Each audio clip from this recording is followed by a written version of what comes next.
Today we're getting into a short shag. I'm going to bring in a mannequin that has a short graduated bob already cut into it. So why wouldn't I start off with a mannequin that's fresh and has long hair that I could do whatever I want to it? That's because most of the clients who will want this style already have something short and structured and they want to try something fresh and new. I'm Angie from Fringe. Let's get right into it. First thing we have to do is pre-section our guest. The reason why this part is important is because when we go into disconnection, we don't have to guess around, and we're also going to save time by doing this step. So the first thing I did was start from the top down to the bottom. I found her apex and then where the pivot point of her head was and sectioned that down. Then at the parietal ridge, right in here, and goes down to the flat point of the occipital crown area where that meets. Then we just sectioned that right in half and swept this away starting at the occipital bone down. And that is how we got these little sections here. And then lastly, just took out a triangular piece for her bangs and the frontal pieces that'll be happening. Let's go right into the cut. The first thing we want to do, especially if we're coming off of a graduated bob, but just in general, we're going to start off with the bottom here. This is where her bulk lies because previously she had that graduated bob. So I want to take away the bulk. With the shag, it's mostly this free flowing movement that we love about it. So we're going to first get rid of the structure part that we have there. Then come back for round two, and I'm going to show you the 7-tooth chunkers and how we can really extend the texture of this haircut. But first, let's get into this one. Let's not hop ahead. So we have here, I'm going to bring this all up and we're going to cut with the round of the head. At the very edges, I'm just going to make sure I have that come out just a little bit so that way we have some pieces to work with to help piece it out or texturize later. So I'm not quite going off with a squared look here. We're going rounded again. So I'm going with the head shape. So again, we're just moving this all the way forward or all the way up. And I'm going to determine where her length is going to be, starting in the middle area so that way I have a good guide for both sides of her head. Then I'm just going to walk that around, again doing the same thing. And by over directing everything to the top, this is getting rid of the bulk that you have there from her previous graduated bob. And it's also keeping the length here. So when this falls down, it cascades and helps really flip out and be a little bit more piecey. Working this around the head. And again, I'm over directing this very last section here. So that way I have a little bit more wisp to her cut. So now you can already see short hair is going to push that longer hair out a little bit.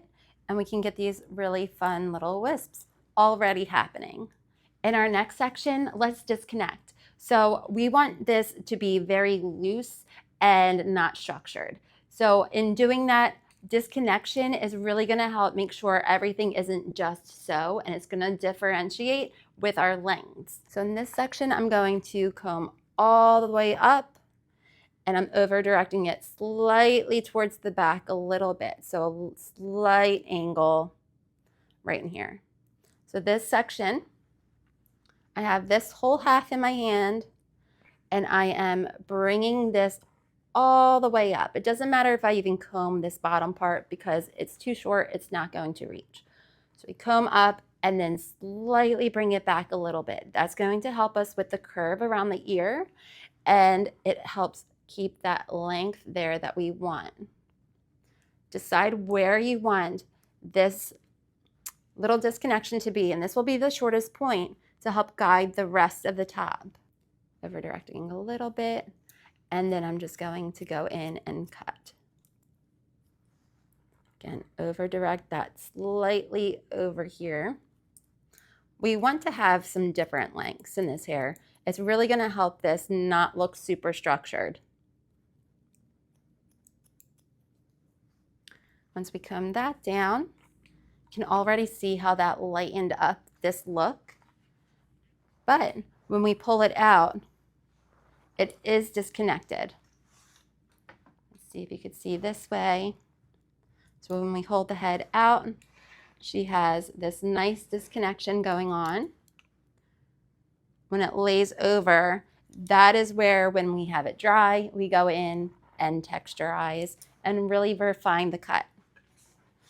Doing the same on the other side, combing this up and then slightly over a little bit, taking a small piece from the top of the back for my guide, and again, just creating that line here. Now we're going to work into this top. I'm going to section her off in the middle to create my guide. And now I'll be working 90 degrees off of the head and traveling with that. My guide is going to be that top section, the top hair from the previous section.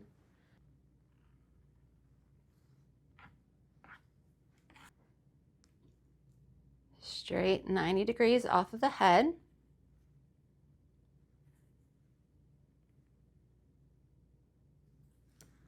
And I'm cutting.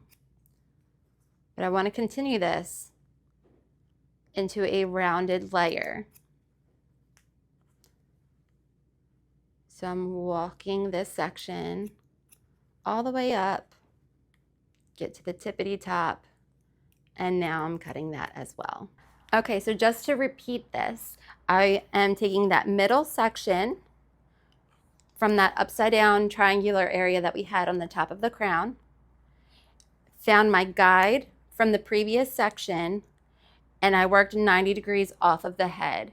As you travel, the head is round, so 90 degrees off of where it lives.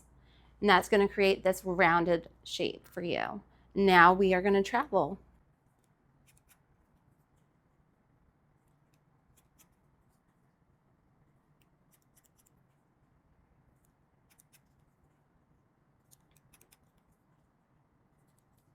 Going back into this previous sectioning just to get some of that hair out of the way, I'm going to work into my temple area.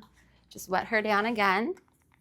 So with this section, I just clipped some of this hair out of the way so I could use the previous as my guide. And I am lifting her straight up. Now we could over direct a little bit if we want to reserve some length in the front and have extra wispies in there. But for this day, I am just lifting straight up off of the head. All that hair in here. Hair from my previous guide is right here, and we are cutting.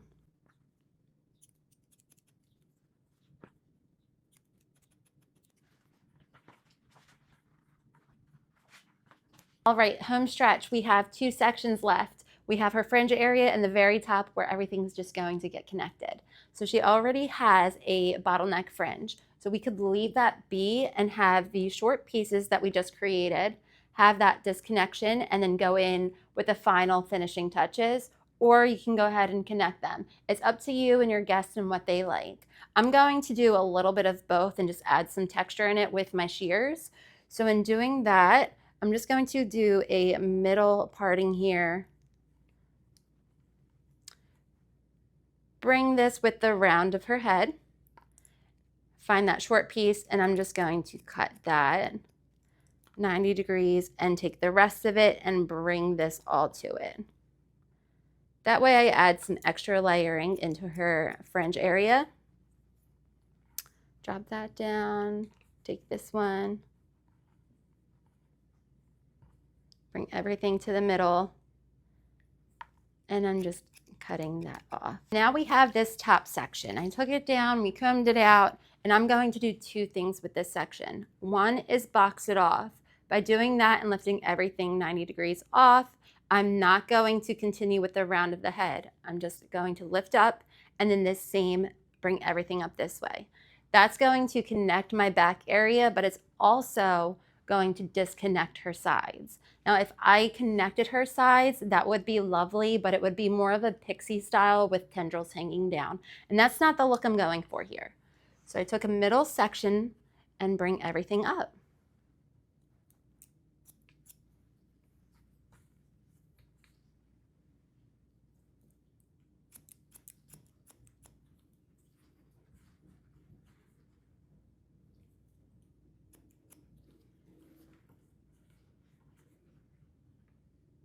You can see the disconnection in her bangs when we do that. And then when we come down this way,